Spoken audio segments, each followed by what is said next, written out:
Ahoy, ahoy, and welcome to day 15 of 30 videos in 30 days. Hit the halfway point. Awesome! So, today I actually want to talk a little bit about rebel magnetism. What is rebel magnetism? So, here's the thing. It's a little bit of something I picked up from one of the coaches that I'm working with. So, one challenging aspect of any kind of self-run business is there's an element of sales to it. I mean, honestly, everything in life has an element of sales to it. If you're trying to win people over to your cause, if you're having a debate, if you are really kind of trying to convey a belief system, or, I mean, even just going to the grocery store, everything has an element of sales to it. I myself am in a very challenging position because I spent approximately 20 years in corporate sales. So, from a coaching perspective, that puts me, on the one hand, at a tremendous advantage because I absolutely understand sales really well. It also puts me at a tremendous advantage because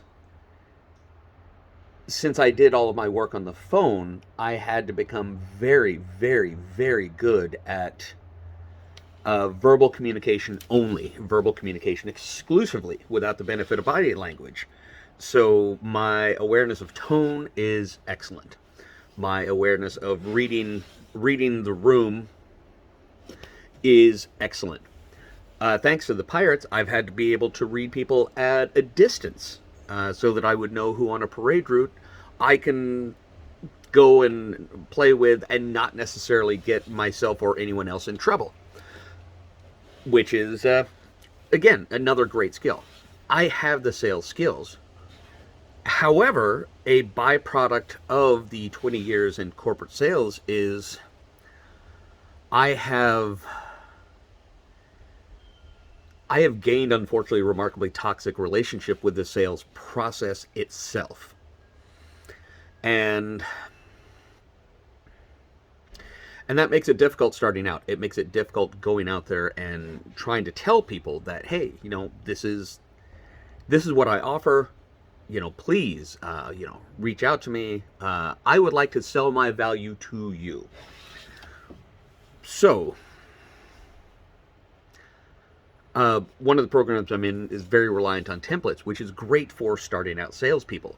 As someone who has been to an endless amount of sales meetings and sales discussions and sales programs, templates are a poison to me. I, I just can't handle them. They are an anxiety trigger. Putting myself out there to face potential rejection from people is a challenge because rejection in specific is something I struggle with a lot. And if anything goes even slightly astray, I dwell on it for days. It's a terrible thing. Is it, is it a flaw? Not necessarily. It's just one of those things that I live with. So I'm going to digress a little bit because I do want to come back to the concept of rebel magnetism, but it's going to come into play a little bit following what I have to say. I'm working with someone helping them do their program on happiness and neuroscience. So I had a meeting with them today, and they asked, well, what makes you happy? What genuinely makes you happy? And it started out with a lot of the basics. I don't really require much in life. I'm a very simple man. Give me a comfortable roof over my head. Allow me time to go out and experience life with people over drinks, to connect with people. Really like to connect with people. Road trips. Love it. Novelty. Love it. But what I love more than anything else, what just excites me and stokes my passion, is seeing people realize how awesome they actually are. I realize this sounds like horseshit. I completely acknowledge this sounds like total horseshit. But I can tell you unequivocally, as someone who has spent their entire life feeling a need to justify their existence, as someone who has struggled with self-image issues, as someone who has struggled with sense of belonging issues, as someone who has struggled with depression and self-value issues, one thing that I want nothing more in life is to not see anyone else have to deal with that. I don't want anyone else to feel unsupported. I don't want anyone else to feel that they're not enough, because everybody, good God, everybody, all of you are more than enough. You're not just enough. You are so much more than enough that you don't realize you have got so much enough within you boiling over, that when you truly acknowledge and accept your enoughness, it will bubble over onto those around you, drenching them in a mudslide of your awesomeness. Clearly, a point of passion. I oftentimes refer to myself as a successubus.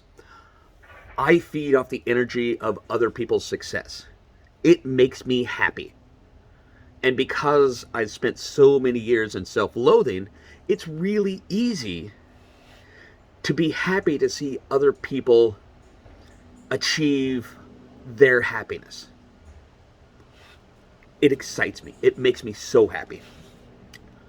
So the reason I bring this up is, so I'll tailor my language in the future. Too many so's. The reason I bring this up is because I hate sales, but I love people. It was recommended to me by a coach that I'm working with that what I should do is I should actually practice what she refers to as rebel magnetism. Ooh. And what that basically is since I have a really difficult time selling myself, what I should do is, to simplify it remarkably well, is shine my light and invite. Be my most awesome self. Be the person who loves to help people. Be the person who reaches out and connects with people. And theoretically, that level of being me, that level of reaching out, will draw people to me, so there's less of an actual sales effort to it. And it's an interesting concept. If I never had to sell another thing, I would be so happy. But I'm going to go broke long before that ever happens.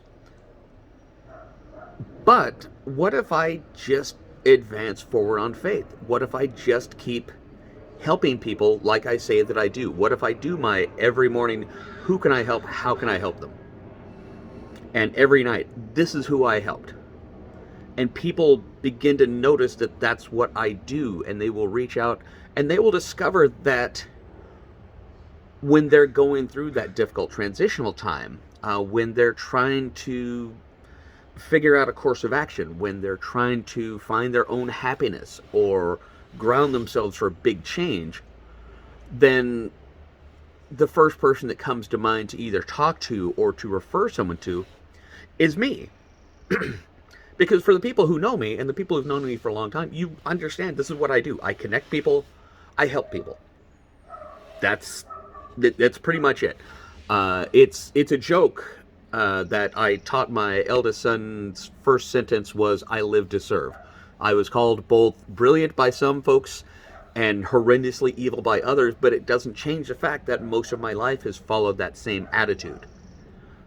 I live to serve. I want to improve other people's lives. I want to improve my community. I want to improve my fucking country and turn it into a place where no one feels alone, where no one feels less than.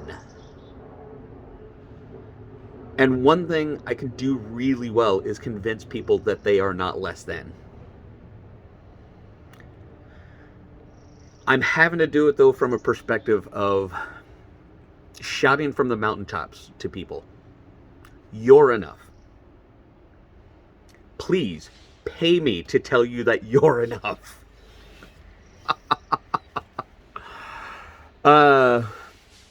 It's been a very, very interesting couple of weeks while I'm working on this. And these videos, I think, are a tremendous help.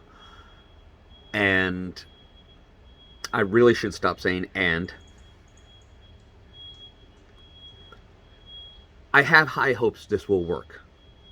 I'm feeling on the cusp of greatness, and I am feeling that my method of sales is going to be that magnetism that makes all of my friends say, "Oh, you've got a thing, you've got an issue, you need someone's input, you need someone's help in getting your head straight, you need someone's help in supporting you." The first thing they'll think is, "Hey, you know what? I got a guy. I want to be that guy." Again, just want to celebrate. This is day 15 of 30 videos in 30 days. I have hit the halfway point. They are getting slightly more coherent each time, and I greatly appreciate the folks that are actually helping out and supporting this. Thank you very much, and talk tomorrow.